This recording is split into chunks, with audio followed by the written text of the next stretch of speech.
So hey guys, welcome back to my YouTube channel. मैं हूँ राघव मिस्त्री।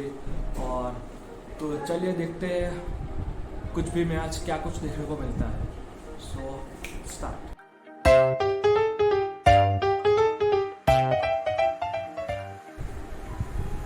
तो आज का हमारा वीडियो पिछले वीडियो के ही सिमिलर रहेगा कि पिछला वीडियो था हमारा कि कैसे महाभारत में किस किस देवी देवताओं ने पार्टिसिपेट किया था।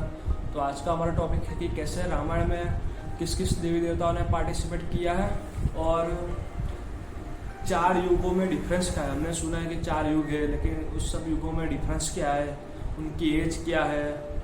तो आज के वीडियो में हम ये सब डिस्कस करने वाले हैं। तो सबसे पहले बता दूं कि रामायण में डिटेल में आज जाने वाला नहीं है। तो बेसिक अवतार जो सुप्रीम लॉर्ड है उनके ही अवतार के बारे में आज बताया जाएगा। ओके। तो सबसे पहले ब्रह्मा जी ने रामायण में कैसे अपना योगदान दिया। तो उन्होंने एज अ जामवंत के रूप में अपना योगदान दिया था। फिर विष्णु भगवान एज अ राम भगवान के स्वरूप में आए थे। फिर महादेव है या फिर पवन देव है, उन्होंने एज अ हनुमान दादा के अंश में, जैसे महादेव के रुद्र माने जाते हैं हनुमान दादा और पवन देव के पुत्र माने जाते हैं हनुमान दादा, तो उन्होंने रामायण में पार्टिसिपेट किया था। फिर इंद्रदेव जो है वो बलि है ना, बाली नॉट बलि, इंद्रदेव है जो बाली के पिता है ऐसा माना जाता है, वो बाली के अंश में थे इंद्रदेव। फिर सुग्रीवा है, वो सूर्यदेव है ना, उनका बेटा है सुग्रीव। फिर विश्वकर्मा देवता है, उनके अंश के स्वरूप में, उनके बेटे के स्वरूप में नल और नील नाम के 2 वानर थे जिन्होंने राम सेतु का निर्माण किया था। ओके। उनको क्या था कि उनको बचपन में श्राप मिला था कि वो जो भी चीज़ पानी में डालेगी वो तैर उठेगी। फिर लक्ष्मी माता एज अ सीता माता के स्वरूप में आई थी। फिर शेष नारायण जो है विष्णु भगवान जहाँ पर रेस्ट करते हैं वो शेष नारायण एज अ लक्ष्मण के स्वरूप में आए हैं। फिर चक्र जो है विष्णु भगवान का जो चक्र है वो भरत के स्वरूप में आए थे। फिर जो शंख है विष्णु भगवान का वो शत्रुघ्न के स्वरूप में आए थे। फिर रावण था, रावण और कुंभकर्ण, वो जय और विजय जो वैकुंठ के द्वारपाल थे जिनको श्राप मिला था, वो रावण और कुंभकर्ण के रूप में आए थे, जय और विजय। तो रामायण का हमारा इतना ही डिस्क्रिप्शन रहेगा। तो अब बात करते हैं 4 युग के बारे में कि किस टाइप के 4 युग होते हैं, उनके नाम क्या है, उनकी एज क्या है। तो सबसे पहले सतयुग आता है, उसके बाद त्रेता युग आता है, उसके बाद द्वापर युग आता है और फिर उसके बाद कलयुग आता है। तो सतयुग का ऐसा कृत युग भी जाना जाता है।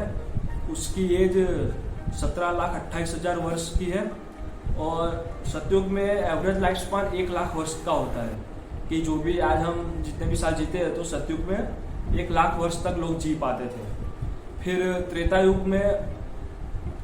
का लाइफ स्पान जो था वो 12,96,000 वर्ष, 12,96,000 वर्ष का त्रेता युग का लाइफ स्पान था। और त्रेता युग में ह्यूमन का लाइफ स्पान 10,000 साल का था।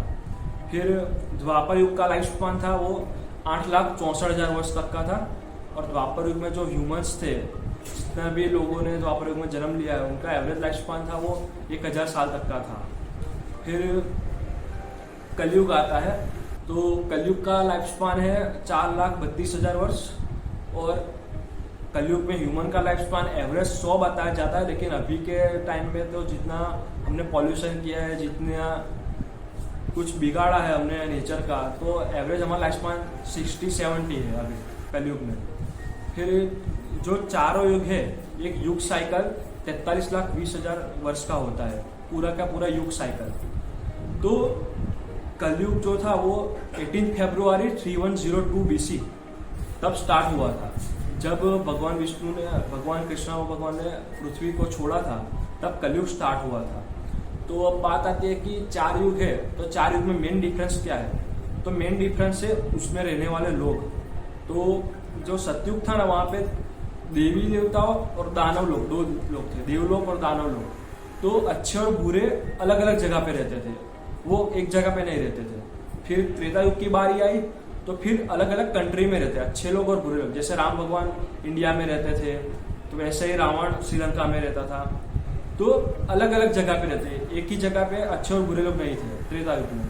फिर द्वापर युग की बारी आई तो वहां पे एक ही घर में एक अच्छा और एक बुरा, जैसे कि एक ही परिवार था, इसमें कौरव भी थे और पांडव भी थे। पांडव अच्छे थे, कौरव बुरे थे। वैसे ही आज कलयुग में उससे भी खतरनाक है कि एक ही इंसान में अच्छाई भी है और बुराई भी है। तो समझ पाना मुश्किल है कि आदमी अच्छा है कि बुरा है। तो मेन डिफरेंस ये है चार युग में। तो आज का हमारा वीडियो इतना ही है, थोड़ा शॉर्ट वीडियो बनाया है आज। Okay, thank you.